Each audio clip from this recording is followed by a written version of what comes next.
नमस्कार साथियों, तो एक बार फिर से आप सभी लोगों का स्वागत है हमारे यूट्यूब चैनल पर। आज हम लोग डिस्कस करने वाले हैं एक प्रीवियस ईयर क्वेश्चन पेपर को। ये क्वेश्चन पेपर है बीपीएससी का जो एग्जाम हुआ था लास्ट ईयर, असिस्टेंट बीपीएससी का जो असिस्टेंट इंजीनियर का एग्जाम हुआ था दिसंबर 2024 में, उसका पेपर है। तो इसका हम लोग आज एनालिसिस करने वाले हैं पूरे को अच्छी तरीके से। तो इसमें देखिए टोटल 50 क्वेश्चंस आए हैं, टोटल क्वेश्चंस आए हैं 50 में से अगर आप लोगों को साइंस और सोशल साइंस में देखा जाए तो साइंस का क्वेश्चन जो है, साइंस में लगभग 20 क्वेश्चंस आए हैं। 10 क्वेश्चंस केमिस्ट्री और फिजिक्स से, ठीक है।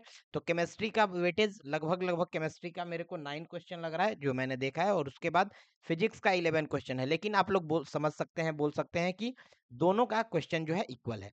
वही अगर सोशल साइंस के बारे में बात किया जाए, सोशल साइंस से जो 30 क्वेश्चंस आए हैं उसमें से करेंट अफेयर्स के डायरेक्टली 7 क्वेश्चंस है। तो करेंट अफेयर का वेटेज बहुत ही बड़ा रहा है। अगर सोशल साइंस में देखें तो करेंट अफेयर से डायरेक्टली 7 क्वेश्चंस हैं, और बाकी के कंप्यूटर से, एक और ध्यान रखिएगा, कंप्यूटर कंप्यूटर में आपके 10 क्वेश्चंस है। और इसके बाद जो क्वेश्चंस बचे, बाकी 12-13 क्वेश्चन जो है, उसमें आपको हिस्ट्री के भी क्वेश्चंस मिल जाएंगे 2-3, और इकोनॉमिक्स के 4-5 क्वेश्चंस मिल जाएंगे, और उसके बाद फिर ज्योग्राफी के 1-2 क्वेश्चंस हो सकते हैं, ठीक है। तो इस तरह से पूरा का पूरा ये क्वेश्चन पेपर डिजाइन किया गया था। चलिए इसको हम लोग डिस्कस करते हैं, स्टार्ट करते हैं पहले क्वेश्चन के साथ। पहला क्वेश्चन अगर हम लोग देखें तो फर्स्ट क्वेश्चन है, the first question is the famous Mongol military leader who was the founder of Yuan dynasty in China and the grandson of Genghis Khan। तो जो चंगेज खान का पोता था, और युआन डायनेस्टी जो है वहाँ का उसका फाउंडर भी था, मिलिट्री लीडर है मंगोल का। तो इसका नाम अगर आप लोगों से पूछा है तो हिस्ट्री में देखिए, हिस्ट्री में वर्ल्ड हिस्ट्री से इस क्वेश्चन को लिया गया है। अगर आप लोग इसको देखें तो ये पोर्शन है आपका वर्ल्ड हिस्ट्री का। तो वर्ल्ड हिस्ट्री की जानकारी आपको होनी चाहिए, तो इसका सही जवाब होना चाहिए कुबलई खान जो था 13th सेंचुरी का राजा था। आप लोग ध्यान रखिएगा, 13th सेंचुरी, 13वीं शताब्दी का ये राजा था। 1215 या 1232 के आसपास से इसका पूरा का पूरा राज्य शुरू हुआ है। तो यहाँ से आप लोग क्वेश्चन को समझ सकते हैं, ठीक है। नेक्स्ट क्वेश्चन है, नेक्स्ट क्वेश्चन आपके स्क्रीन पे दिख रहा होगा। नेक्स्ट क्वेश्चन है, neutron was discovered by. Neutron किसके द्वारा डिस्कवर किया गया है? तो ये डिस्कवरी से है, और साइंस का, टिपिकल साइंस का क्वेश्चन है, साइंस में भी केमिस्ट्री का क्वेश्चन है। तो न्यूट्रॉन का डिस्कवरी किया गया है जेम्स चैडविक के थ्रू। जेम्स चैडविक ने करा है इसको 1932 में, ध्यान रखिएगा 1932 में करा है, जिसके लिए इनको 1935 में नोबेल प्राइज भी मिला है। तो ध्यान रखिएगा ये नोबेल प्राइज भी जीत चुके हैं 1935 में, इसी न्यूट्रॉन के डिस्कवरी के लिए, ठीक है। अब इसमें अगर पूछा जाए कि इसमें कौन कौन सा पार्टिकल्स को यूज किया गया था, तो बेरिलियम और अल्फा पार्टिकल इसको यूज किया गया था। अगर आप लोगों ने 11th की केमिस्ट्री पढ़ी होगी तो वहां से आप लोगों को पता होगा कि अगर अल्फा पार्टिकल पूछे तो हीलियम प्लस, डबल प्लस का ये जो आयन होता है, इस तरह से पॉजिटिव आयन से क्वेश्चन भी अगर पूछा जाए तो आप लोग इसको जवाब दे सकते हैं। थर्ड क्वेश्चन देखिए, अगर थर्ड क्वेश्चन आपके स्क्रीन पे आ गया है, विच ऑफ द फॉलोइंग, जो इसमें से बताना है कि which of the following can be used as halide compound of a Friedel Crafts reaction. तो आपको पहले पता होना चाहिए कि ये क्वेश्चन है कहाँ का। तो ये क्वेश्चन है आपका नेम रिएक्शन। जो नेम रिएक्शंस होते हैं केमिस्ट्री में, 11th-12th में आपने पढ़ा होगा, ऑर्गेनिक केमिस्ट्री में जो नेम रिएक्शन होते हैं उसमें आपको देखना है कि फ्रीडल क्राफ्ट रिएक्शन क्या है। तो फ्रीडल क्राफ्ट रिएक्शन के बारे में ध्यान देखना है, ये क्या है, एक तरह का ईएएस है। ईएस क्या होता है? ईएएस होता है इलेक्ट्रोफिलिक एरोमेटिक सब्स्टिट्यूशन रिएक्शन, ठीक है। तो इलेक्ट्रोफिलिक होते हैं और इसमें एरोमेटिक सब्स्टिट्यूशन होता है, सब्स्टिट्यूशन होगा एरोमेटिक का। और इसमें जो भी हेलाइड आएगा, इसमें ध्यान रखना है आपको कि हेलाइड यहाँ पे स्टेबल कार्बोकेटायन होना चाहिए। ये ध्यान रखिएगा कि जिससे आपको स्टेबल कार्बोकेटायन बने, ठीक है। तो अगर कार्बोकेटायन स्टेबल चाहिए तो इसके लिए आपको चाहिए यहाँ पे अल्काइल हेलाइड। इसका सही जवाब क्या होना चाहिए? Alkyl halide, alkyl halide. और यहाँ अल्काइल हेलाइड का एग्जांपल कौन सा है? तो ब्रोमोबेंजीन तो नहीं है, आइसोप्रोपाइल है, ठीक है। आइसोप्रोपाइल क्लोराइड है, यहाँ पे इस तरह से रहेगा, यहाँ क्लोरीन लगा रहेगा, क्लोरीन निकलेगा, निकल भी जाएगा यहाँ से, तो यहाँ स्टेबल एक कार्बोकेटायन बनेगा जो कि इस फ्रीडल क्राफ्ट रिएक्शन को अच्छे से कर देगा, ठीक है। नेक्स्ट क्वेश्चन अगर हम लोग देखें तो फोर्थ क्वेश्चन आपके स्क्रीन पे है, which computer gives the best qualities of both digital and analogue. तो आपको पहले समझना होगा कि डिजिटल क्या होता है। तो डिजिटल में आपको लॉजिकल एंड न्यूमेरिकल ऑपरेशंस मिलते हैं। डिजिटल में आपको क्या चलेगा? लॉजिक एंड न्यूमेरिक, ठीक है। तो लॉजिकल एंड न्यूमेरिकल जितने भी ऑपरेशंस होते हैं वो डिजिटल में होता है। और एनालॉग में देखें तो एनालॉग में जो भी कॉम्प्लेक्स अलग अलग तरह का मैथमेटिक्स प्रॉब्लम होगा जो भी कॉम्प्लेक्स मैथमेटिक्स प्रॉब्लम्स होंगे उसको हम लोग डिस्कस किया करते हैं कहाँ, उसको मतलब सॉल्व करते हैं हम लोग एनालॉग से। अगर दोनों का बेस्ट चाहिए फिर हमको हाइब्रिड कंप्यूटर से सॉल्व करना होगा। ठीक है, नेक्स्ट क्वेश्चन आप लोगों के स्क्रीन पे है, which of the following, which is the type of, अच्छा, which is the type of collision in which both the linear momentum and kinetic energy of the system remains conserve, कि conserve होना चाहिए क्या क्या, तो linear momentum भी आपका conserve होना चाहिए, साथ ही साथ काइनेटिक एनर्जी भी। तो ऐसा होता है आपको इलास्टिक कोलिजन में। ठीक है, ऐसा होता है इलास्टिक कोलिजन में। अगर इन इलास्टिक कोलिजन हो, ध्यान रखिएगा, इन इलास्टिक कोलिजन से भी क्वेश्चन पूछा जा सकता है, फिजिक्स का ये कॉन्सेप्ट है। तो इन इलास्टिक कोलिजन में ध्यान रखना है कि लीनियर मोमेंटम तो कंजर्व रहेगा, लीनियर मोमेंटम तो आपका कंजर्व रहेगा, लेकिन काइनेटिक एनर्जी आपकी कंजर्व नहीं रह पाती है, क्योंकि इसमें जैसे ही इलास्टिक होता है, दोनों इन इलास्टिक में जैसे ही यहाँ पे कोलिजन होता है तो ये पूरा का पूरा सिस्टम ही क्या हो जाता है, पूरा बर्बाद होता है, यहाँ डिस्ट्रॉय हो जाता है। ठीक है, नेक्स्ट क्वेश्चन आपके स्क्रीन पे होगा, अगर आप लोग स्क्रीन पे देख पा रहे होंगे, which of the following is the default mode for Windows to start, बताना है कि कौन सा इसमें से डिफॉल्ट मोड है विंडोज को स्टार्ट करने के लिए। तो इसका तो बहुत सिंपल जवाब है, कंप्यूटर में ये बहुत ही इजी क्वेश्चन यहाँ से कंप्यूटर का आया है,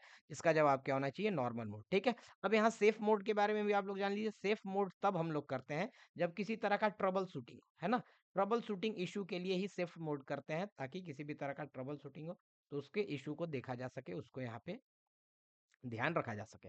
नेक्स्ट क्वेश्चन पे चलते हैं हम लोग, क्वेश्चन नंबर 7 को डिस्कस कर लेते हैं। विच of the following pair represent isobars, अच्छा, आइसोबार्स के बारे में आपको पता होना चाहिए। आइसोबार्स तो यहाँ पे 9th-10th के सिलेबस में भी है। आइसोबार से ध्यान रखना है कि ऐसे जिसके क्या हो, एटॉमिक वेट जो है, यहाँ पे वेट इक्वल होना चाहिए। ठीक है, वेट क्या हो, वेट आपका सेम हो, वेट क्या हो, यहाँ पे आपका सेम होना चाहिए। वेट सेम होगा तो यहाँ पे इसका सही जवाब आपको दिख जाएगा आर्गन के साथ, आर्गन यहाँ पे है। ठीक है, अच्छा, अगर यहाँ पे पोटेशियम है, ठीक है, आर्गन कैल्शियम का नहीं है, यहाँ पोटेशियम है, पोटेशियम के साथ कैल्शियम है, तो इसके साथ हम लोग कर सकते हैं, इसके साथ हम लोग जा सकते हैं, यहाँ पे ये जवाब सही होना चाहिए। ठीक है, अब इसमें जो भी इसके साथ साथ अगर आइसोटोप्स आ जाए, ये भी ध्यान रखिएगा, इसका ट्रिक आप लोग समझ सकते हैं कि अगर आइसोटॉप्स है तो उसमें P4 प्रोटॉन का नंबर क्या होगा, इक्वल होगा। P4 प्रोटॉन का नंबर इक्वल होने का मतलब क्या है कि एटॉमिक नंबर इक्वल होना।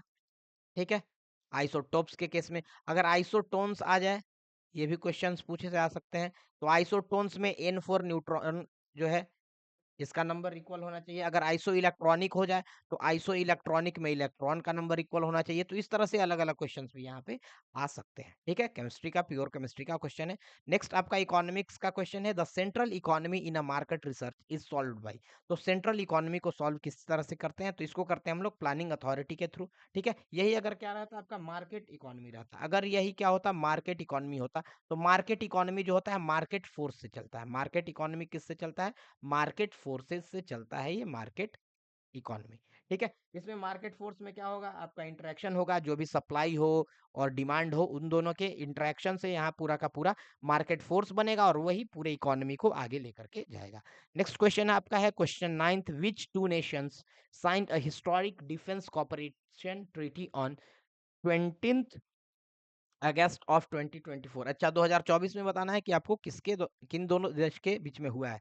तो इसका सिर है, आप लोग ध्यान रखिएगा, इसका जवाब है ऑस्ट्रेलिया और इंडोनेशिया। ये जो पैसिफिक ओशियन है तो वहाँ पे दोनों देश अपने अपने इंटरेस्ट को लेकर के, स्ट्रैटेजिक इंटरेस्ट को लेकर के यहाँ पे पूरा का पूरा ये सिग्नेचर हुआ है, दोनों के बीच में साइन हुए हैं। ठीक है, नेक्स्ट क्वेश्चन हम लोग डिस्कस कर लेते हैं, question 10, when steam is converted into water, जब स्टीम को क्या करें हम वाटर में कन्वर्ट करते हैं तो इंटरनल एनर्जी क्या होता है।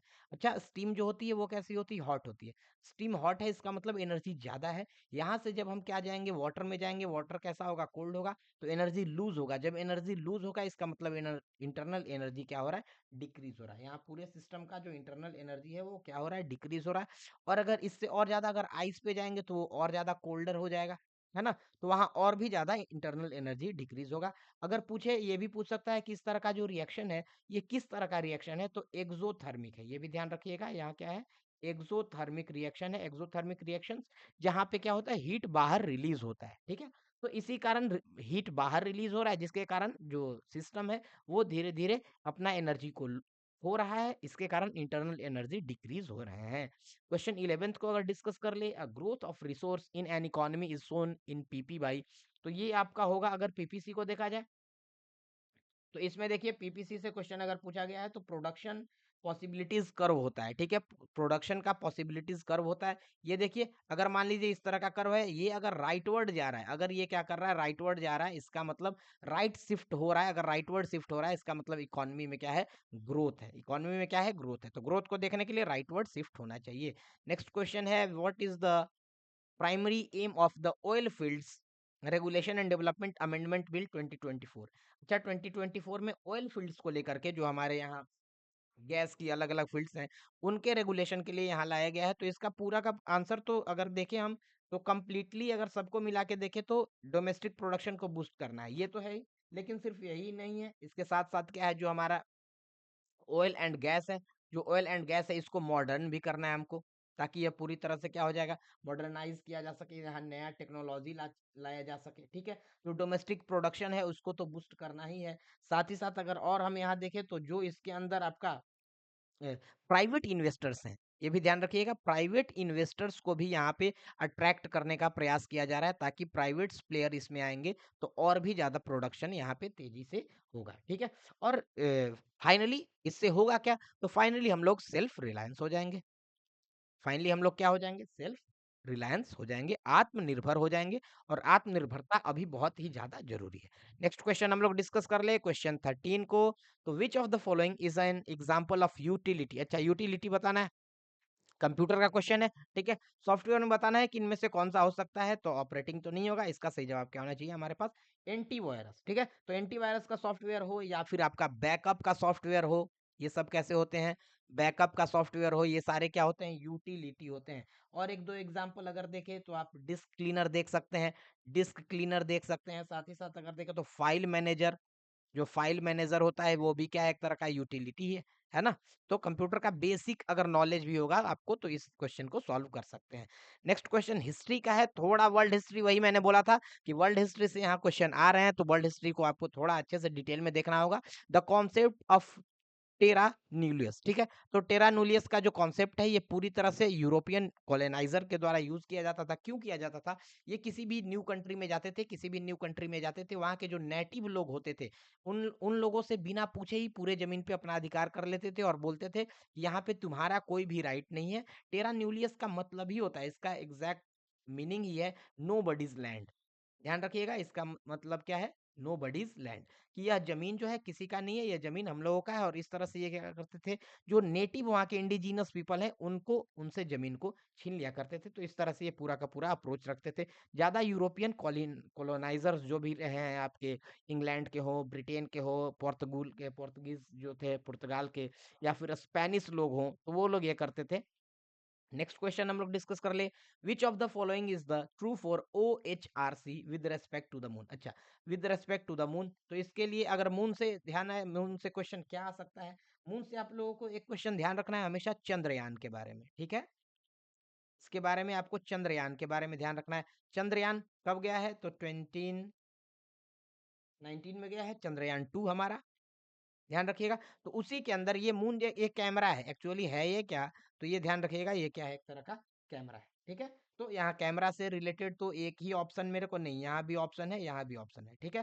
तो ये ओरिएंटेशनल नहीं है, ये ओरिएंटेशनल नहीं है, ऑर्बिटर है, ऑर्बिटर है ना। ऑर्बिट में जा रहा है चंद्रयान, ठीक है। चंद्रयान 2 जो गया था इसके बारे में अगर कुछ आप पॉइंट्स यहाँ पे ध्यान रख सकते हैं, क्या क्या पॉइंट अगर आप नोट करना चाहें तो यहाँ नोट कर सकते हैं।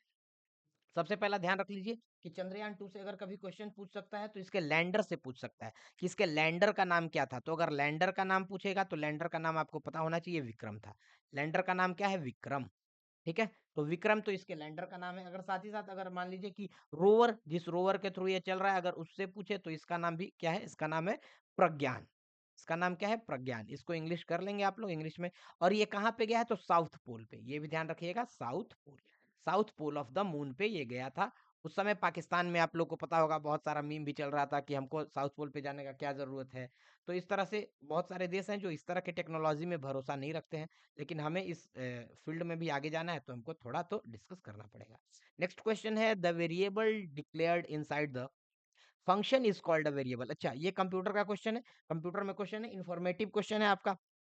तो ये ध्यान रखिएगा, अगर किसी को भी फंक्शन के अंदर कोई भी अगर क्या है डिक्लेयर्ड वेरिएबल है तो उसको हम लोग लोकल वेरिएबल बोलते हैं। सिंपल एकदम, एक नंबर का जो ऑब्जेक्टिव टाइप क्वेश्चन है, बहुत इजी क्वेश्चन है।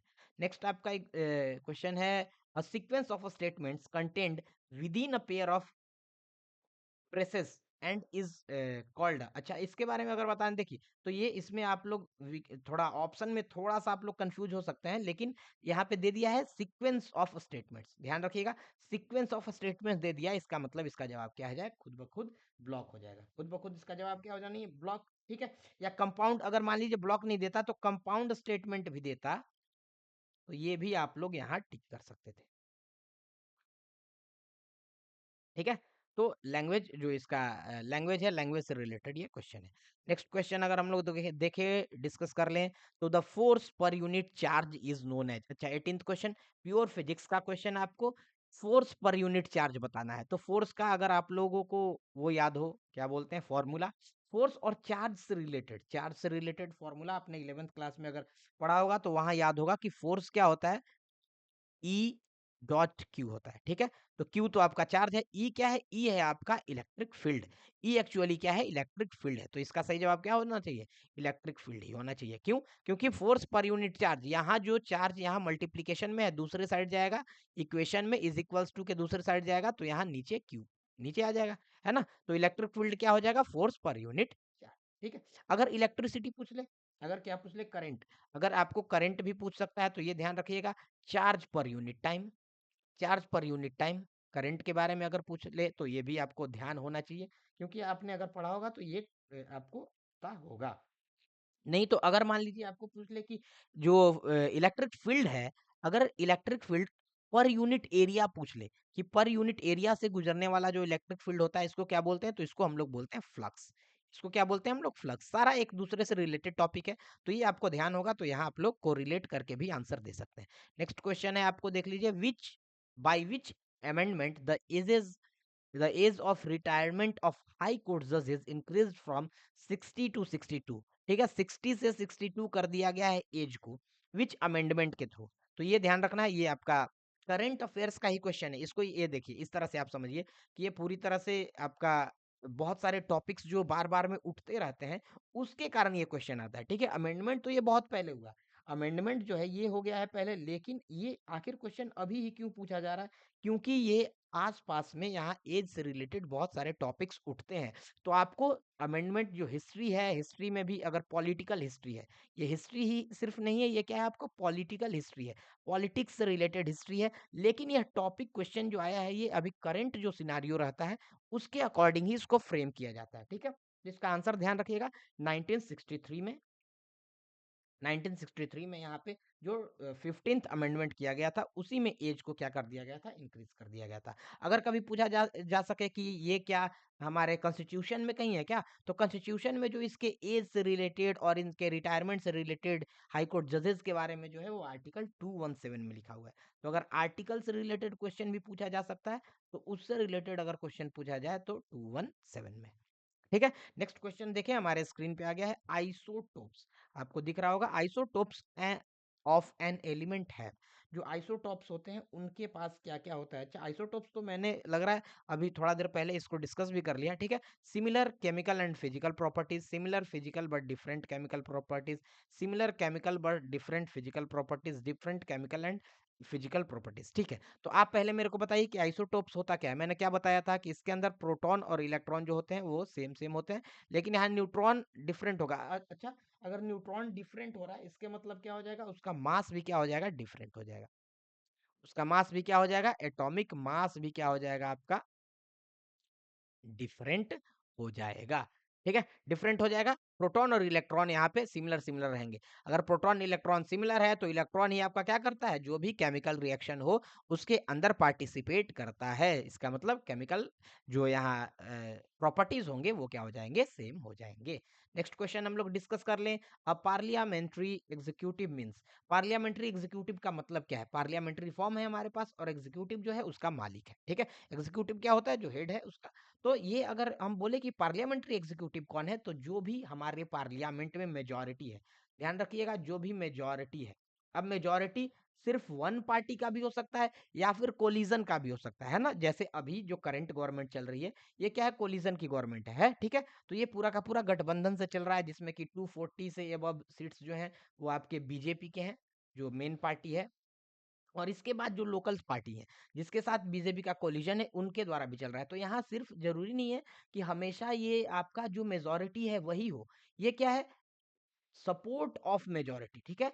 जिसके सपोर्ट में, मेजोरिटी के सपोर्ट में है वही इसका एग्जीक्यूटिव होता है, ठीक है। तो ये ध्यान रखिएगा कि सिर्फ मेजोरिटी से नहीं हो जाएगा। मान लीजिए आपके पास तो मेजोरिटी 240 सीट्स हैं लेकिन कोई और आपके साथ जुड़ना ही नहीं चाह रहा, कोई और नहीं जुड़ना चाह रहा, और बाकी लोगों के पास, किसी के पास 100 है, किसी के पास 120 है, किसी के पास 130 है, और ये सब आपस में जुड़ करके कोलिजन करके भी गवर्नमेंट बना सकते हैं, और वो पार्लियामेंट्री एग्जीक्यूटिव इसी तरह से चलता है कि जो मेजोरिटी है उसके अकॉर्डिंग ही पूरा का पूरा यहाँ एग्जीक्यूटिव चलेगा।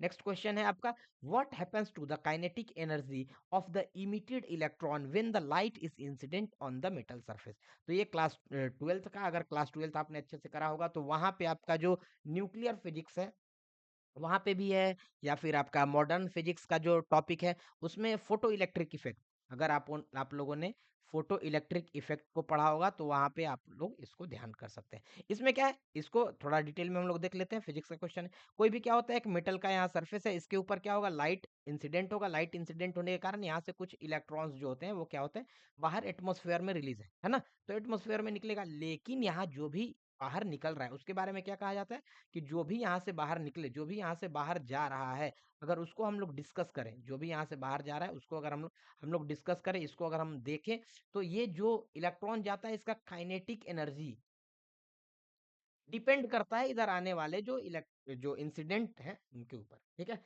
तो काइनेटिक एनर्जी पूरी तरह से डिपेंड करेगा किस चीज पे, काइनेटिक एनर्जी में ही पूछ रहा है कि when light is incident on the metal surface, तो काइनेटिक एनर्जी में क्या डिपेंड करेगा, ठीक है। तो काइनेटिक एनर्जी पूरी तरह से चलता है, आपको पता होगा kinetic energy is directly proportional to frequency. अगर फ्रीक्वेंसी को बढ़ाओगे काइनेटिक एनर्जी बढ़ जाएगा, अगर फ्रीक्वेंसी को घटाओगे तो काइनेटिक एनर्जी घट जाएगा। तो ध्यान रखना है, it varies with the frequency of light, ठीक है। तो फ्रीक्वेंसी के साथ ही पूरी तरह से डिपेंडेंट होता है। अगर कभी पूछे कि नहीं ये इंटेंसिटी के बारे में बताओ, तो इंटेंसिटी से डायरेक्टली आपको ध्यान रखना है इलेक्ट्रॉन के इमिशन से।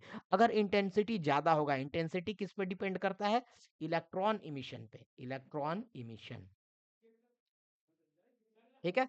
अगर इंटेंसिटी को इंक्रीज कर देंगे तो नंबर ऑफ इलेक्ट्रॉन जो निकल रहे हैं एट ए टाइम, जो इलेक्ट्रॉन निकल रहे हैं उनके नंबर्स बढ़ जाएंगे। अगर इंटेंसिटी कम होगा तो नंबर ऑफ इलेक्ट्रॉन्स जो निकलने वाले हैं उनका भी नंबर क्या हो जाएगा, डिक्रीज हो जाएगा, ठीक है। तो ये कॉन्सेप्ट है आपका क्लास 12th का फिजिक्स का। नेक्स्ट हम लोग क्वेश्चन डिस्कस कर लें 23rd क्वेश्चन को, the pH of A solution of hydrochloric acid is 4। अच्छा, यहाँ पीएच गिवन है, मोलैरिटी पूछ रहा है, पीएच गिवन है, मोलैरिटी पूछ रहा है, तो इसके लिए सिंपल फॉर्मूला आपको ध्यान रखना है। सिंपल फॉर्मूला क्या है, pH is equals to negative of log, class 11th में आपने करा होगा तो ये पता होगा, लॉग, और लॉग का बेस यहाँ पे हम लोग 10 लेते हैं, और यहाँ से ले लेते हैं H प्लस। H प्लस जो है यहाँ बता देगा हमारे मोलैरिटी को, ठीक है। H प्लस क्या है, कंसंट्रेशन ऑफ H प्लस, ठीक है। H प्लस का मतलब क्या है, कंसंट्रेशन ऑफ H प्लस, यहाँ पे ध्यान रखना है, ठीक है।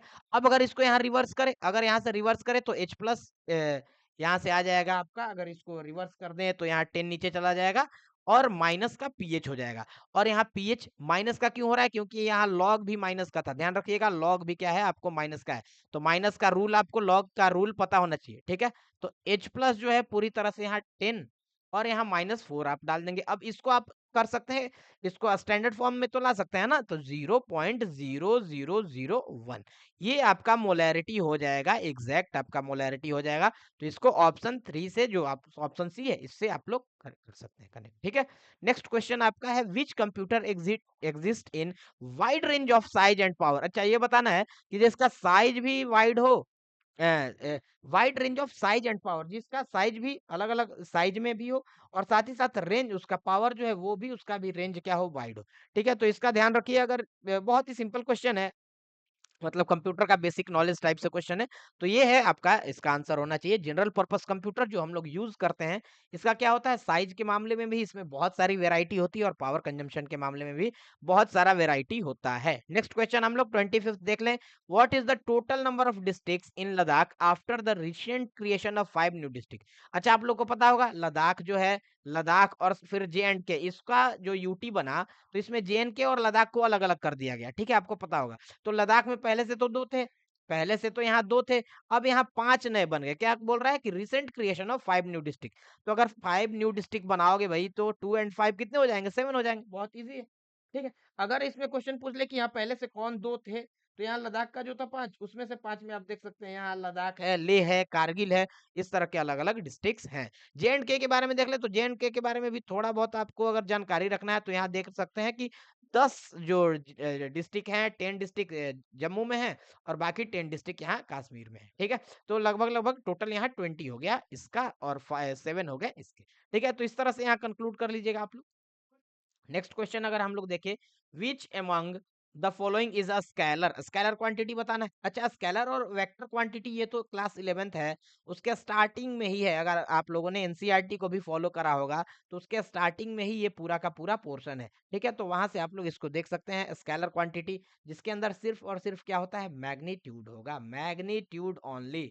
ध्यान रखना है आपको, मैग्नीट्यूड ओनली पे जाना है। तो किसमें मैग्नीट्यूड ओनली है, सिर्फ मास, ठीक है। तो ये बहुत सिंपल क्वेश्चन था। अगर वेक्टर का रहता तो वेक्टर में क्या होना चाहिए, मैग्नीट्यूड भी होना चाहिए, साथ ही साथ डायरेक्शन भी होता है, डायरेक्शन भी चाहिए, डायरेक्शन एंड मैग्नीट्यूड दोनों अगर हो जाए तब वो हो जाते हैं वेक्टर, ठीक है। तो ये बहुत सिंपल, मतलब फिजिक्स का बहुत बेसिक क्वेश्चन है, क्लास 9th में भी इसको डिस्कस कराया जाता है, तो वहां भी अगर आप लोगों ने देखा होगा तो वहां से भी आप लोग कनेक्ट कर सकते हैं। नेक्स्ट क्वेश्चन है आपका, the volume occupied by a single gas in a mixture at a same temperature and pressure is referred to as single gas volume. अच्छा, इसका सिंगल गैस वॉल्यूम को बताना है तो इसको सिंपली बोलेंगे हम पार्शियल वॉल्यूम। क्या बोलते हैं, partial volume of a gas. अच्छा, इससे रिलेटेड अगर आपने केमिस्ट्री पढ़ी होगी वहां फिजिकल केमिस्ट्री क्लास 11th में, तो वहां एक पॉइंट आप लोगों ने डिस्कस किया होगा, डाल्टन्स लॉ। ध्यान होगा आपको, Dalton's law of partial partial pressure, ठीक है। तो जिस तरह से Dalton's law of partial pressure क्या कहता है कि पी टोटल जो होगा ये क्या होगा, P1 plus P2 plus P3, मतलब अलग अलग इंडिविजुअल जो गैसेस हैं उनके सारे प्रेशर्स को अगर ऐड कर दे तो पी टोटल हमारा पीटी हो जाएगा, पी टोटल हो जाएगा। तो उसी तरह से यहाँ वॉल्यूम को भी अगर देखें तो अलग अलग जो सिंगल गैस है उसके वॉल्यूम को हम पार्शियल वॉल्यूम बोलेंगे, और सबको अगर ऐड कर दो तो वो पूरा का पूरा क्या बन जाएगा, total volume of gas mixture, वहां से आपको मिल जाएगा, ठीक है। नेक्स्ट क्वेश्चन हम लोग देख ले, नेक्स्ट क्वेश्चन। अच्छा, नेक्स्ट क्वेश्चन देखिए आपका हिस्ट्री से है, लेकिन हिस्ट्री भी आपका बहुत एंशिएंट हिस्ट्री है। देखिए आपको मेडिएवल हिस्ट्री से या फिर जो आपका अभी मॉडर्न हिस्ट्री है उससे क्वेश्चन नहीं इसमें पूछा गया, ये ध्यान रखिएगा।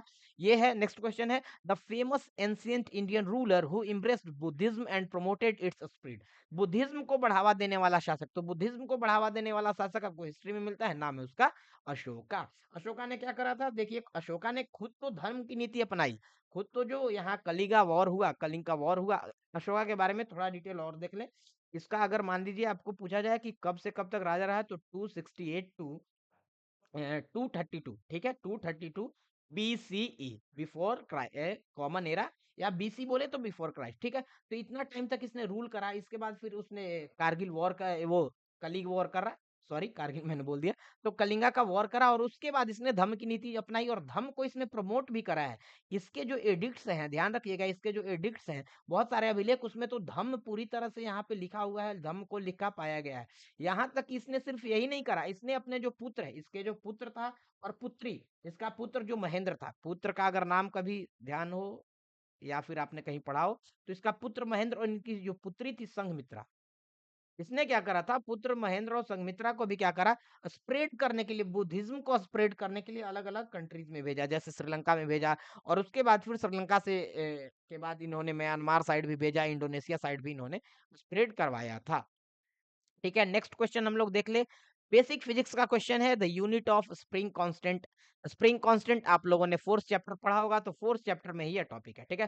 फोर्थ चैप्टर में हमने ये पढ़ा हुआ है स्प्रिंग कांस्टेंट। क्या है स्प्रिंग कांस्टेंट, हम लोग क्या करते हैं, स्प्रिंग लगा हुआ है, कोई एक स्प्रिंग लगा हुआ है, हम इस स्प्रिंग को जिस फोर्स से खींचते हैं, आप इधर फोर्स लगाइएगा, अपने तरफ खींचिएगा, तो अपोजिट फोर्स से स्प्रिंग क्या करता है, खुद को अपनी तरफ खींचता है, डिफॉर्म होने से बचाता है ना, रीस्टोरेशन फोर्स होता है एक तरह का फोर्स, क्या होगा, फोर्स रिस्टोरेशन इसके अंदर होता है, रिस्टोर्ड होता है, जिसके कारण ये खींचता है, और इसके अंदर स्टिफनेस भी होती है, कोई भी स्प्रिंग लीजिएगा तो वो थोड़ा स्टिफ होगा, तो उसी के कांस्टेंट को यहाँ बताया, यहाँ पे डिस्कस करना है, तो फोर्स जो होगा डायरेक्टली प्रोपोर्शनल होता है के एक्स के, ठीक है। तो यहाँ पे अगर के को देखा जाए, के हमारे पास कांस्टेंट है, अगर के को हम लोग डिस्कस कर ले तो के यहाँ पे हो जाएगा आपका एक्स, नीचे चला जाएगा डिनोमिनेटर में, तो फोर्स अपॉन एक्स, एक्स क्या है हमारा लेंथ है, एक्स ध्यान रखिएगा, एक्स क्या है हमारा लेंथ, और फोर्स है न्यूटन, तो न्यूटन पर मीटर होना चाहिए इसका आंसर, ये आंसर नहीं है, पता नहीं किसी ने लगाए हुए हैं, तो इसका आंसर क्या होना चाहिए, न्यूटन पर मीटर या फिर न्यूटन मीटर पावर -1, ये भी दोनों सेम ही सेम ऑप्शन है। नेक्स्ट क्वेश्चन अगर देखो क्वेश्चन नंबर 30, तो which drugs were banned by the central government on August 21st 2024। अच्छा 2024 में यहाँ बहुत सारे ड्रग्स पे ध्यान रखिएगा, बहुत सारे ड्रग्स पे बैन लगाया गया था सेंट्रल गवर्नमेंट के द्वारा, ठीक है। तो इसमें अगर कॉम्बिनेशन में पूछ रहा है तो कॉम्बिनेशन में आप एफडीसी को डाल सकते हो, ठीक है। फिक्स्ड डोज कॉम्बिनेशन वाले जितने भी ड्रग्स हैं इनको बैन कर दिया गया। अब इसमें देखिए, इसमें बहुत सारे ड्रग्स हैं, इसमें मल्टीविटामिन के भी ड्रग्स हैं, एंटीबायोटिक्स भी हैं, पेन किलर्स भी हैं, सारे हैं, ये सारे कंबाइन है, तो इसका आंसर क्या होना चाहिए, एफडीसी, ठीक है। फिक्स्ड डोज कॉम्बिनेशन में जो ड्रग्स देते हैं इनको यहाँ पे बैन किया गया है लगभग लगभग। और बहुत सारे मल्टीविटामिन, बहुत सारों को तो रिव्यू में भी डाला गया है, अंडर रिव्यू होना भी जरूरी है। देखिए क्या है कि अगर कुछ भी प्रोडक्ट बना के आएगा और हम लोग इसको कंज्यूम करेंगे तो हमारे हेल्थ के लिए सही नहीं है, तो इस कारण इसको बार बार अंडर रिव्यू भी किया जाता है। नेक्स्ट क्वेश्चन हमारे पास है करंट अफेयर्स का क्वेश्चन है, ध्यान रखिएगा, स्पोर्ट्स का क्वेश्चन तो है लेकिन ये करंट अफेयर्स है, करंट जो उस समय की घटना है उसी से रिलेटेड ये क्वेश्चन ड्राफ्ट किया गया है। क्वेश्चन है मनिका बत्रा। अब मनिका बत्रा के बारे में अगर आपको पता होगा तो आप बता पाओगे, ये टेबल टेनिस की प्लेयर है, ध्यान रखिएगा, टेबल टेनिस की प्लेयर है। और ओलंपिक में ये भी ध्यान रखिएगा, जो हमारे यहाँ ओलंपिक होता है, जो ओलंपिक होता है इंटरनेशनल, इसमें टॉप 16 बनाने वाली ये फर्स्ट इंडियन है। मतलब टॉप 16, क्वार्टर फाइनल होता है टॉप 8, क्वार्टर फाइनल जो है क्वार्टर फाइनल होता है टॉप 8, तो टॉप 8 से जस्ट पहले, मतलब अगर यहाँ से जीत जाती तो क्वार्टर फाइनल में चली जाती, तो यहाँ तक भी पहुंचने वाली टेबल टेनिस की ये पहली सिंगल्स वाली महिला है, ठीक है। पहली सिंगल में महिला है जो कि यहाँ तक भी पहुंची है, ठीक है। इनके बारे में ध्यान रखिएगा। अगर टेबल टेनिस का और भी कोई क्वेश्चन पूछा जा सके तो यहाँ ध्यान रख सकते हैं आप लोग। अगर मेल प्लेयर्स के बारे में तो शरद कमल, शरद कमल अभी तो इनका बहुत ज्यादा नाम हो गया, अब तो बहुत ज्यादा फेमस हो गए हैं। और मोमा दास, मोमा दास को आप लोग देख सकते हैं, मानव ठक्कर है, मानव ठक्कर भी बहुत फेमस है आजकल, ठीक है। तो इनका नाम भी आप लोग ध्यान रख सकते हैं। देखिए जो भी करंट अफेयर्स होगा, जो गेम उस समय हो रहा होगा, तो उससे रिलेटेड क्वेश्चंस पूछे जाते हैं, वो आपको ध्यान रखना है, ठीक है। अब 32nd क्वेश्चन देख ले, the first electronic computer developed in which year. अच्छा बहुत ही बेसिक क्वेश्चन है कंप्यूटर एप्लीकेशन का, बहुत ही बेसिक क्वेश्चन है कि फर्स्ट इलेक्ट्रिक कंप्यूटर को कब डेवलप किया गया था, किस ईयर में। तो फर्स्ट इलेक्ट्रॉनिक कंप्यूटर जो डेवलप किया गया उसका नाम देख लीजिए, ENAIC, ठीक है। तो ये ध्यान रखिएगा, इनियक, ध्यान रखिएगा क्या, इनियक, इसका फुल फॉर्म है electronic numerical integrator and computer, ठीक है। तो ये इनियक, इसको स्टार्टिंग करा गया था इसको बनाने का 1955 में, और इसको डेवलप किया गया है 1946 में, ठीक है। तो 45 में, यहाँ 1945 में इसको स्टार्ट करा गया, 46 में यहाँ पे यूज किया गया है, इनको डेवलप किया गया, ठीक है। अब आ गया है क्वेश्चन आपके पास सिग्निफिकेंट फिगर्स का, the number of significant figures in 6.02 into 10 to the power raise of 23। तो इसमें सिग्निफिकेंट फिगर्स कितने हैं, तो दो तरह के क्वेश्चन आते हैं, या तो आपके डेसिमल्स के क्वेश्चन आ सकते हैं या सिग्निफिकेंट फिगर्स के क्वेश्चन आ सकते हैं। तो सिग्निफिकेंट फिगर्स में आपको ध्यान रखना है कि जो ये पावर वाला टर्म होता है इसको हम काउंट ही नहीं करते हैं, इसको हम लोग काउंट करते ही नहीं है, सिर्फ ये 3 डिजिट्स को हम काउंट करेंगे, 1 2 3 है, तो 3 इसका करेक्ट आंसर हो जाएगा, ठीक है। इसमें जो नॉन जीरो होता है, नॉन जीरो जैसे 6 है, नॉन जीरो मतलब जीरो नहीं है, नॉन जीरो दो अगर अलग अलग नॉन जीरो है और इनके बीच में दो दो जीरो आ गया, तब इन जीरो को भी हम सिग्निफिकेंट फिगर्स मानते हैं। लेकिन अगर यही रहता 0.0002, तो यहाँ पे नॉन जीरो सिर्फ टू है, इसके आगे कोई नॉन जीरो है नहीं, इसका मतलब ये सारे को हम सिग्निफिकेंट फिगर्स नहीं मानते। यहाँ सिर्फ सिग्निफिकेंट फिगर्स कितना होता, एकमात्र ये वाला होता है, ठीक है। तो इस तरह से सिग्निफिकेंट फिगर्स का भी क्वेश्चन आस्क होता है कभी कभी, बेसिक फिजिक्स का ये क्वेश्चन है, ठीक है, बेसिक फिजिक्स क्वेश्चन है, ठीक है। What is the another name for opportunity cost in economics. अच्छा इकोनॉमिक्स का क्वेश्चन आ गया कि अपॉर्चुनिटी कॉस्ट को हम अदर नेम में क्या बोल सकते हैं, तो ध्यान रखिएगा अगर अपॉर्चुनिटी कॉस्ट के बारे में पूछे तो इस अपॉर्चुनिटी तो मेनली एग्जैक्ट नहीं बोल सकते हैं, लेकिन हाँ इसी से डिराइव्ड है। अगर इसको एक्सप्लिसिट कॉस्ट के साथ ऐड कर दें तो ये बनता है हमारा इकोनॉमिक कॉस्ट, ठीक है। क्या बनता है, इकोनॉमिक कॉस्ट। इकोनॉमिक कॉस्ट में क्या होगा, एक तो आपका होगा एक्सप्लिसिट और दूसरा होगा आपका अपॉर्चुनिटी, अपॉर्चुनिटी, ठीक है। तो इन दोनों को मिला करके यहाँ पूरा का पूरा इकोनॉमिक बनता है। मतलब कि कुछ सामान आपने खरीदा, कुछ सामान खरीद करके कोई आपने काम कर रहा है, ठीक है? कोई मान लीजिए स्कूल ही आपने खोल रहा है, तो एक बिल्डिंग खरीदा, उसमें स्टाफ्स रखे हैं बहुत सारे, वहाँ व्यवस्था और भी अलग-अलग डिपार्टमेंट के लिए अलग-अलग रिसोर्स लाएँ। और लेकिन ध्यान रखिए कि ये स्कूल आपने जब ओपन करा है, तो इसी टाइम में आप कुछ और भी कर सकते थे, वो अपॉर्च्युनिटी को आपने खोया है। तो इकोनॉमिक कॉस्ट में जो आप कर रहे हैं, ये तो ऐड होता ही है, साथ ही साथ जो आप खो रहे हैं, उसको भी ऐड किया जाता है, ठीक है? तो ये पूरा अपॉर्च्युनिटी कॉस्ट का यहाँ कॉन्सेप्ट है, तो इसको आप लोग ध्यान रख सकते हैं। नेक्स्ट क्वेश्चन आपके स्क्रीन पे है, बेसिक क्वेश्चन है, मेरे को लग रहा है केमिस्ट्री का, बहुत बेसिक क्वेश्चन है, क्लास 11th का। The reaction rate constant can be defined as the rate of reaction when each reactant concentration is, अच्छा कंसंट्रेशन बताना है, जब क्या हो, आर ओ आर जो हमारा रेट ऑफ रिएक्शन कांस्टेंट है, ये क्या हो जाए, रेट ऑफ रिएक्शन कांस्टेंट जो है, ये पूरी तरह से क्या हो जाए, define as each constant concentration के बारे में। तो ये होता है जब किसी भी प्रोडक्ट का, प्रोडक्ट नहीं सबस्ट्रेट का, जो हम बनाते हैं, जिसके द्वारा हम बनाते हैं, इसका अगर कंसंट्रेशन क्या हो जाए 1, और दूसरे का भी क्या हो जाए 1, तीसरा है तो तीसरे का भी क्या हो जाए 1, मतलब सबका कंसंट्रेशन एक बराबर हो जाए।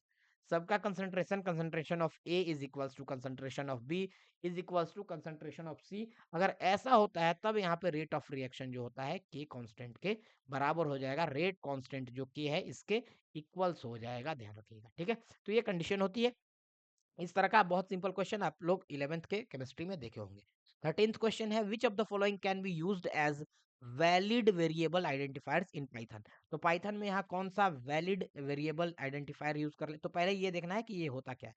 तो ये स्टार्ट होगा या तो आपका लेटर से स्टार्ट होगा, ध्यान रखिएगा, ये या तो क्या है आपका लेटर से स्टार्ट होगा या फिर अंडरस्कोर से।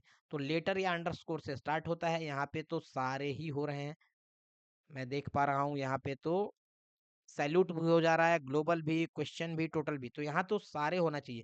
क्वेश्चन थोड़ा सा आपका क्वेश्चन भी हो सकता है, ग्लोबल थोड़ा कंफ्यूजिंग है, ग्लोबल जो है थोड़ा कंफ्यूजिंग है, ध्यान रखिएगा, ग्लोबल का ज्यादा यूज नहीं करते हैं, थोड़ा कंफ्यूजिंग होता है, लेकिन बाकी यूज कर सकते हैं। मेरे हिसाब से ये क्वेश्चन बोनस जाना चाहिए, क्योंकि इसमें एक से ज्यादा यहाँ जो ऑप्शंस हैं ये करेक्ट दिख रहे हैं, ठीक है? अगर मान लीजिए इसमें किसी तरह का स्पेशल कैरेक्टर यूज होता, जैसे अगर मान लीजिए ऐसे करके मैंने लिख दिया SALUT, तब ये जा करके क्या हो जाता, रॉन्ग हो जाता, ठीक है? लेकिन यहाँ तो सब करेक्ट करेक्ट ही लग रहा है। नेक्स्ट क्वेश्चन है आपके पास, which organization oversees the Indian semiconductor mission. तो ये सेमीकंडक्टर मिशन ध्यान रखा जा रहा है, ये किसके द्वारा चल रहा है, MEI, ध्यान रखिएगा, MEITY, इस मंत्रालय के द्वारा, ठीक है? यही मिनिस्ट्री है आपका, मिनिस्ट्री ऑफ इलेक्ट्रॉनिक्स भी बोल सकते हैं सिंपल वर्ड में, सिंपल में इसको मिनिस्ट्री ऑफ इलेक्ट्रॉनिक्स भी बोल सकते हैं। लेकिन ये सिर्फ MEI ही नहीं है, साथ ही साथ क्या है, ये IT भी है ना, IT है, इसका मतलब इंफॉर्मेशन टेक्नोलॉजी भी इसके अंदर है, इंफॉर्मेशन टेक्नोलॉजी भी इसके अंदर है, ठीक है? दोनों डिपार्टमेंट सेम एक ही तरह से चलता है, ठीक है? 38th क्वेश्चन अगर आप लोग देखें, स्क्रीन पे आपका आ गया होगा, स्क्रीन पे आपको दिख रहा होगा, अकॉर्डिंग टू लुईस कॉन्सेप्ट। अच्छा, लुईस कॉन्सेप्ट आपने पढ़ा होगा, क्लास 11th में इसको पढ़ना है हम लोग को। लुईस कॉन्सेप्ट, एसिड क्या होता है, तो एसिड, ए जो है एसिड में ए है, ध्यान रखिएगा, कभी भी इस तरह का क्वेश्चन है तो आप सॉल्व कर सकते हैं। एसिड में ए है, ए का मतलब क्या हो गया, एक्सेप्टर, इलेक्ट्रॉन पेयर को एक्सेप्ट करने वाले को ही क्या बोलते हैं, एसिड बोलते हैं, सिंपल, ठीक है? अगर यही आ जाए डोनर, अगर आ जाए डोनर, तो डोनर ध्यान रखिएगा, डोनर कौन होता है, बेस होता है। बेस क्या होता है, इलेक्ट्रॉन पेयर को डोनर, इलेक्ट्रॉन पेयर का डोनर होता है, जबकि एसिड क्या होता है, इलेक्ट्रॉन पेयर का एक्सेप्टर होता है। बेस का एग्जांपल आप लोग देख सकते हो, डोनर तो OH नेगेटिव, OH नेगेटिव क्या है, एक तरह का डोनर है। यहाँ पे लुईस एसिड का बात कर ले तो आप लोग BF3 यूज कर सकते हो, या फिर आप लोग यूज कर सकते हो यहाँ पे BF3 नहीं यूज करना तो बी, इसी ग्रुप का AlCl3 भी यूज कर सकते हो, ठीक है? क्योंकि ये सब क्या कर सकते हैं, यहाँ पे इलेक्ट्रॉन को एक्सेप्ट कर सकते हैं, आपको पता होगा ना, BAlGa है ना, boron, aluminium, gallium, indium, thallium, ये पूरा का पूरा ग्रुप जो है, इसके अंदर क्या होता है, इसके अंदर जो यहाँ जगह होते हैं खाली।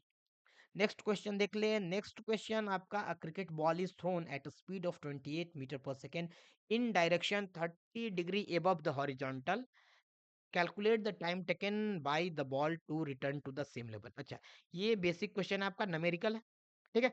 फिजिक्स का आपका न्यूमेरिकल है, बेसिक आपका जो क्या बोले चैप्टर है आपका, NLM है ना, तो न्यूटन्स लॉ ऑफ मोशन का बेसिक क्वेश्चन है। इसका आप लोग को अगर वो याद होगा फॉर्मूला, तो आप लोग सिंपली कर पाओगे। टाइम का फॉर्मूला क्या होता है, टाइम का फॉर्मूला ध्यान रखो, टाइम का फॉर्मूला है 2 V नॉट साइन थीटा, ध्यान रखिएगा, V not sine theta upon G, ठीक है। अब साइन थीटा में यहाँ 30 डिग्री बना हुआ है, यहाँ फिगर बनाया हुआ है किसी भाई ने जिसने सॉल्व करा है उसने। तो 30 डिग्री बना हुआ है, तो साइन थीटा में 30 का वैल्यू डालोगे तो 1/2 हो जाएगा। 1/2 का 2 इसको कैंसिल आउट कर देगा, बच गया वी नॉट अपॉन जी। तो वी नॉट है 28, वी नॉट क्या है 28 अपॉन जी, मेरे को जी का वैल्यू 9.8 होता है। अगर मैं इसको 10 से डिवाइड करता तो ये क्या हो जाता, 10 से अगर 28 को डिवाइड करोगे तो 2.8 होगा। लेकिन ये 10 से थोड़ा छोटा है, इसका मतलब 2.8 से थोड़ा बड़ा आंसर होना चाहिए। 2.8 से थोड़ा बड़ा 2.9 है। सिंपली बिना कैलकुलेट करे भी इसको सॉल्व हम लोग कर सकते हैं। नेक्स्ट क्वेश्चन है, what is the name of India's first privately developed rocket. अच्छा, ये बताना है प्राइवेटली डेवलप किया गया है इंडियाज फर्स्ट स्काई रूट या फिर बजूम या फिर प्रारंभ या फिर विक्रम एस। अच्छा ये देखो इसने कंफ्यूज कैसे करा है, ये देखो ये इसने कैसे कंफ्यूज करा है। विक्रम एस और स्काई रूट दे करके दोनों को साथ में दे दिया, जबकि यहाँ स्काई रूट जो है ये तो एरोस्पेस का कंपनी है। ध्यान रखना आप लोग, ये जो है ये एरोस्पेस का कंपनी है। एक्चुअल जो उसका नाम है जो वो तो विक्रम एस है ना, सारा भाई के नाम पे ये बनाया गया है विक्रम एस। ठीक है, तो ये ध्यान रखना, इसरो के ही जो पहले के लोग थे उन्हीं के द्वारा यहाँ पे पूरा का पूरा सिस्टम बनाया गया है इसको, इस कंपनी को। और ये लॉन्च कहाँ हुआ है, लॉन्च तो हमारा पता है ही, लॉन्च हमारा कहाँ से होता है, श्रीहरिकोटा, श्रीहरिकोटा। ठीक है, तो ये रॉकेट तो बना लिया गया है, रॉकेट तो बना लिया गया है इस प्राइवेट कंपनी के द्वारा, लेकिन लॉन्च पैड कहाँ से बनेगा, है ना। लॉन्च पैड के लिए तो आपको पे करना पड़ेगा इंडियन गवर्नमेंट को ही। नेक्स्ट क्वेश्चन है आपके पास, अच्छा फिर से ये मेरे को लग रहा है वही क्वेश्चन है आपका, वो न्यूमेरिकल है। The position of an object moving along x axis is given is equals to x is equals to a plus b t square. तो ए के जगह 8.5 को पुट करो, बी के जगह 2.5 को पुट करो, ठीक है। और टी टी स्क्वायर है और टी चेंज हो रहा है, कभी 2.0 सेकेंड और 4.0। तो 2.0 अगर करोगे तो यहाँ पे तुम्हारा इंक्रीज हो जाएगा, 2.02 का स्क्वायर हो जाएगा 4, और अगर टी का 4 करोगे तो इसका स्क्वायर हो जाएगा आपका 16। तो आंसर आना चाहिए, अगर मैं देखो इसको सॉल्व कर लूं, 8.5 प्लस बी का वैल्यू है 2.5 इंटू टी स्क्वायर। अभी टी स्क्वायर मेरे पास क्या है, टी स्क्वायर 4 का स्क्वायर करो तो यहाँ 16 हो जाता है, 16 को इससे मल्टीप्लाई करो तो यहाँ हो जाएगा 40, और 40 प्लस 8.5 मतलब 48.5 हो गया फर्स्ट वाला। और सेकंड वाले में भी 8.5 तो होगा ही, 2.5 होगा ही, इंटू करेंगे 2 का स्क्वायर, 2 का स्क्वायर करेंगे तो मेरे पास क्या आ जाएगा 4। तो 4 इंटू 2.5 करोगे तो 10, और 10 और 8 18.5, 18.5। और इसको अगर माइनस करा तो मेरे पास क्या हो गया 30, है ना। तो एवरेज वेलोसिटी के लिए फॉर्मूला आपको पता होना चाहिए। एवरेज वेलोसिटी के लिए फॉर्मूला होता है change in x upon change in time. X में चेंज है 30 का, टाइम में चेंज है 2 का, तो 2 इसको डिवाइड करेगा 15, तो 15 मीटर पर सेकंड इसका आंसर। सिंपली आप लोग बहुत इजी, मतलब न्यूमेरिकल है, बहुत ही ज्यादा इजी, यहाँ पे इसको सॉल्व कर सकते हो बहुत क्विकली। ठीक है, नेक्स्ट क्वेश्चन है, which point can be considered age difference between string and list. अच्छा स्ट्रिंग और लिस्ट में देखो, अब इसमें आपको पता है कि एक को हम मॉडिफाई कर सकते हैं, एक को मॉडिफाई नहीं कर सकते। ये तो पता है ना कि लिस्ट को हम लोग क्या कर सकते हैं। अब एक देखो देखो जो लिस्ट है उसको तो हम मॉडिफाई कर सकते हैं, लेकिन स्ट्रिंग को मॉडिफाई नहीं कर सकते, मतलब म्यूटेबल नहीं है, म्यूटेबल नहीं है। तो यहाँ मेनली जो डिफरेंस है म्यूटेबिलिटी का ही डिफरेंस है। ठीक है, ये सिंपल क्वेश्चन, मतलब ऑब्जेक्टिव टाइप सिंपल क्वेश्चन ही पूछे जा रहे हैं। मतलब जो जो भी क्वेश्चन है, ये देखिए आप क्वेश्चन को एनालिसिस इस तरह से करिए कि जो भी क्वेश्चन पूछे जा रहे हैं वो बहुत सिंपल क्वेश्चन है और बहुत बेसिक क्वेश्चन आपसे पूछे जा रहे हैं। ये देखिए सिग्निफिकेंट फिगर्स का एक और क्वेश्चन आ गया। मैंने बताया था कि नॉन जीरो को ही हम लेते हैं, और अगर मान लो जीरो है दो नॉन जीरो के बीच में तब उसको लेते हैं, लेकिन यहाँ सिर्फ दो ही है, तो इसका आंसर सिंपली हो जाएगा 2। एक तो 5 हो गया, एक तो 1 हो गया, तो सिंपली इसका आंसर 2 हो जाएगा। बहुत इजी क्वेश्चन, ठीक है। Which who gives the information, next question देखो आपके स्क्रीन पे आ गया है, दिख रहा होगा। Who gives the instruction to the computer to for performing any kind of action. अच्छा, किसी भी तरह के एक्शन को करने के लिए यहाँ इंफॉर्मेशन जो है, ये इंस्ट्रक्शन कौन देता है। तो यहाँ मेरे को लग रहा है स्टेटमेंट के बारे में क्वेश्चन है, तो इसका आंसर आप लोग चेक करना। इसका आंसर मेरे हिसाब से तो स्टेटमेंट कंटिन्यू ही होना चाहिए, क्योंकि यही कंटिन्यू इन्फॉर्मेशन देता है जिसके द्वारा ये क्या है, पूरा का पूरा इंस्ट्रक्शन से आपका वो चलता है। नेक्स्ट क्वेश्चन आपका करंट अफेयर्स का है। वही करंट अफेयर्स मैंने बोला था कि लगभग लगभग 10 के आसपास क्वेश्चन जो है, 7 क्वेश्चन आसपास किससे हैं, करंट अफेयर्स से हैं। तो करंट अफेयर्स भी आपको अपडेट रखना पड़ेगा। इसके लिए हमारा यूट्यूब चैनल है ही, यहाँ करंट अफेयर्स के वीडियोस डेली डलते हैं। आप लोग यहाँ से कनेक्ट कर सकते हैं, हर दिन का करंट अफेयर्स हम लोग डेली डिस्कस किया करते हैं। तो हमारे यूट्यूब चैनल को सब्सक्राइब भी कर लीजिएगा, वहां से आप लोग जुड़ सकते हैं। क्वेश्चन क्या है, which athlete won 2 gold medals at Paris 2024 Paralympic. अच्छा, पैरालंपिक जो 2024 में हुआ है, वहां पे किस एथलीट ने 2 गोल्ड मेडल्स जीत लिया एक ही, ध्यान रखिएगा, एक ही इवेंट में। सेम इवेंट मतलब सेम एक ही पैरालंपिक गेम उसने प्ले करा, एक ही खेला, एक ही में पार्टिसिपेट करा और 2-2 जीत लाए। ठीक है, तो बहुत ही फेमस उस टाइम में हुई थी अवनी लेखारा। ठीक है, ध्यान रखिएगा नाम इनका अवनी लेखारा। अच्छा, इससे पहले एक मेल भी कर चुके हैं ऐसा, लेकिन उन्होंने सेम सेम जो कंपटीशन है उसमें नहीं करा था।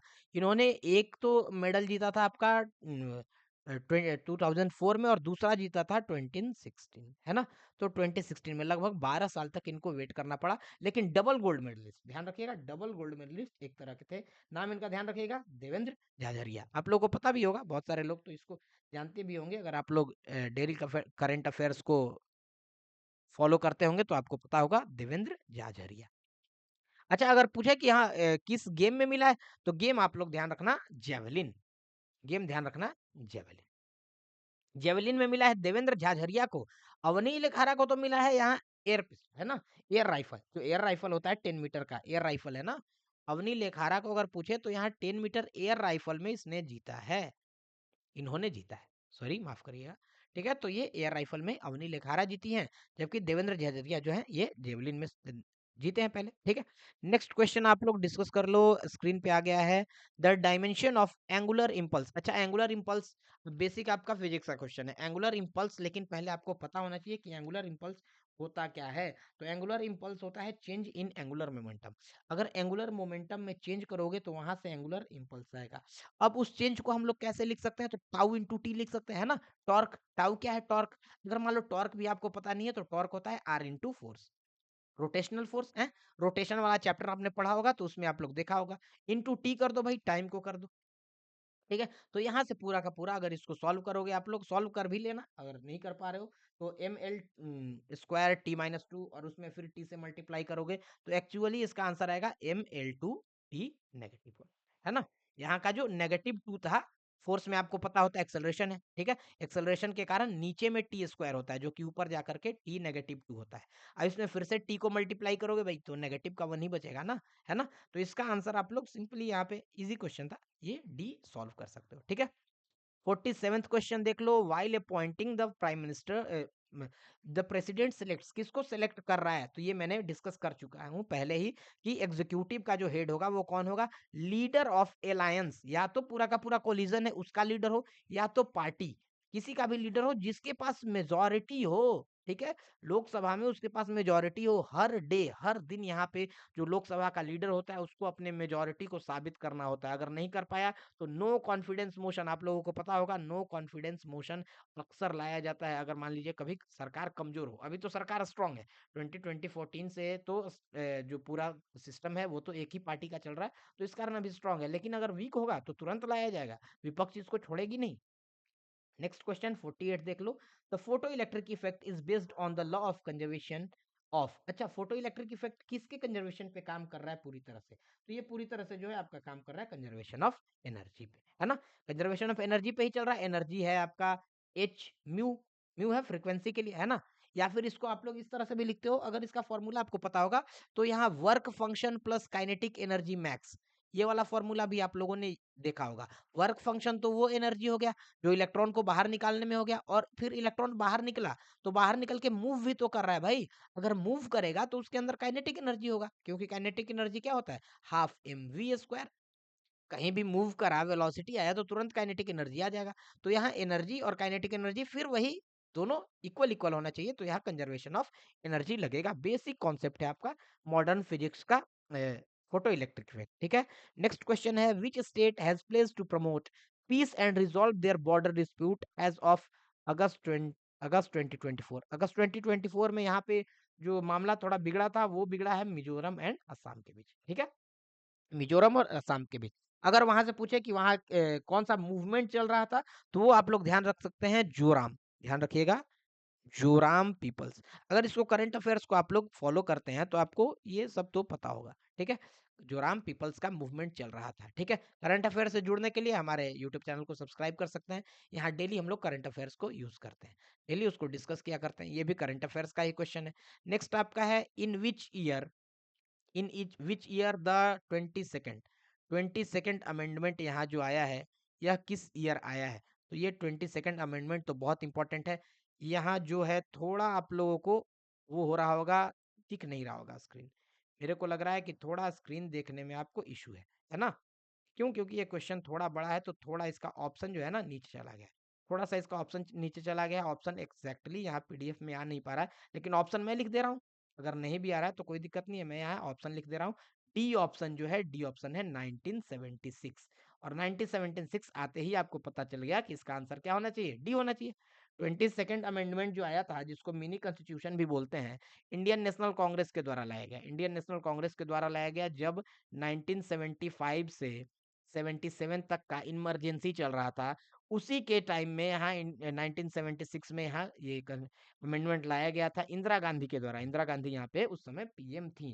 क्या-क्या वर्ड जोड़ा गया? इसमें बहुत सारे वर्ड जोड़े गए जैसे कि सोशलिस्ट, आपको पता होगा सोशलिस्ट वर्ड यहीं पे जुड़ा है, सेकुलर वर्ड भी यहीं पे जुड़ा है। पहले सेकुलर, सोशलिस्ट ये सब वर्ड्स प्रिएम्बल में नहीं थे, इनको बाद में जोड़ा गया है। इंटीग्रिटी, इंटीग्रिटी वर्ड अगर देखें तो इंटीग्रिटी वर्ड भी पहले प्रिएम्बल में नहीं था, जो संविधान की प्रस्तावना है उसके अंदर नहीं था, बाद में इसको जोड़ा गया है। इसके साथ आपका फंडामेंटल ड्यूटीज का पार्ट 4 जोड़ा गया, उसके बाद फिर उसी के अंदर स्टेट लिस्ट लिस्ट के कई सारे सब्जेक्ट्स को उठा करके और उसको कंकरेंट में डाल दिया गया। ठीक है? तो इस तरह से बहुत सारा बदलाव हुआ था, मिनी कॉन्स्टिट्यूशन भी बोलते हैं इसको एक तरह से, ठीक है?